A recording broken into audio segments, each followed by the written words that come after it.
हामीले यो रिपोर्टमा सुकमेल खेती प्रविधि र सुकमेलको फाइदाहरूको विषयमा जानकारी दिने प्रयास गरेका छौँ। यो रिपोर्ट तयार गर्नको लागि विभिन्न विज्ञहरूको सहयोग समेत हामीले लिएका छौँ।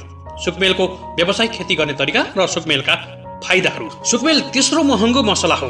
यसको बोट 5 फिटदेखि 10 फिटसम्म अग्लो हुन्छ। सुकमेललाई मसलाको रानी पनि भनिन्छ। यसले खेती गरेको 2 देखि 3 वर्षबाट उत्पादन दिन थाल्छ।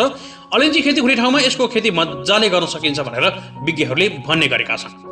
सुकमेलको खेती प्रविधि। समुद्री सतहबाट 600 मिटरदेखि 1700 मिटरसम्मको उचाइमा यसको खेती गर्न सकिन्छ। दोमट, चिस्यान माटो, कालो माटोमा पनि यसको खेती गर्न सकिन्छ। साथै सिँचाइको राम्रो व्यवस्था हुनुपर्छ। बिरुवा लगाउँदा 200 सेन्टिमिटर फरक गरी लगाउनुपर्छ। पानीको राम्रो व्यवस्था गर्नुपर्छ। यसले लगाएको 2-3 वर्षमा उत्पादन दिन सुरु गर्छ। एक रोपनीमा 30 देखि 40 केजीसम्म उत्पादन गर्न सकिन्छ। सुकमेलको बजार। विश्व बजारमा यसको माग अत्यन्तै बढी छ। बजारमा यसलाई होलसेलमा करिब 1500 देखि 2000 सम्म बिक्री गरिएको पाइन्छ। अब लागौँ सुकमेलका फाइदाहरू। मुटुको धड्कनमा सुधार। आजकल मुटुको रोग सामान्य भएको छ। प्राय मानिसहरूको मुटुको धड्कन कम हुन्छ। मुटुको धड्कनलाई सही राख्नको लागि सानो सुकमेल निकै प्रभावकारी मानिन्छ। सुकमेलमा पोटासियम, क्याल्सियम र म्याग्नेसियम जस्ता खनिज पदार्थ पनि पाइन्छ। मानवको रक्त, शरीरमा पाइने तरल पदार्थ र टिस्युजको मुख्य तत्व पोटासियम हो। सुकमेलमा त्यही पोटासियम पर्याप्त मात्रामा पाइन्छ। फोक्सोको समस्यालाई हटाउँछ। सुकमेलले फोक्सोमा रक्त सञ्चालनको गतिलाई बढाउँछ। यसले श्वासको समस्या जस्तै चिसो र खोकीबाट राहत प्रदान गर्छ। आयुर्वेदमा सुकमेलको परिणाम गर्मी मानिएको छ, जसले शरीरको लागि गर्मी दिन्छ। त्यसकारण यसको सेवनले तपाईको शरीरमा कम भन्दा कम चिसोको असर हुन्छ। रक्तचाप नियन्त्रण गर्छ।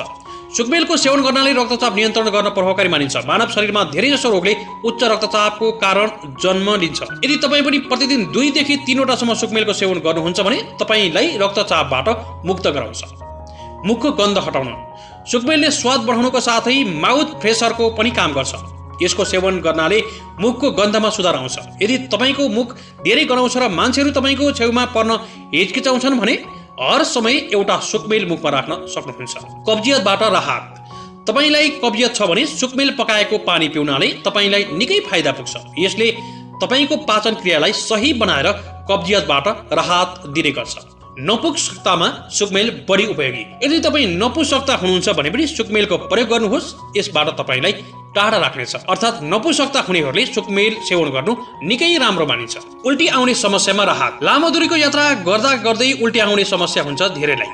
यात्रा सुरु गर्नुभन्दा पहिला सुकमेलको प्रयोगले यस समस्यालाई हटाउन मद्दत गर्नेछ। यदि तपाईलाई यात्रामा सबै समय उल्टीको समस्या हुन सक्छ भन्ने लाग्छ भने तपाईले सम्पूर्ण समय सुकमेललाई मुखमा राख्न सक्नुहुनेछ। घाँटी दुख्ने समस्या। मौसम परिवर्तन वा सामान्य दिनहरूमा पनि घाँटी दुख्ने समस्याबाट पीडित हुनुहुन्छ भने सुकमेलको प्रयोग गर्नुहोस्। यसले तपाईलाई दुखाइबाट निकै राहत हुन्छ। विभिन्न विज्ञहरूको सहयोगमा असीम सापकोटाले तयार पारेको यो रिपोर्ट।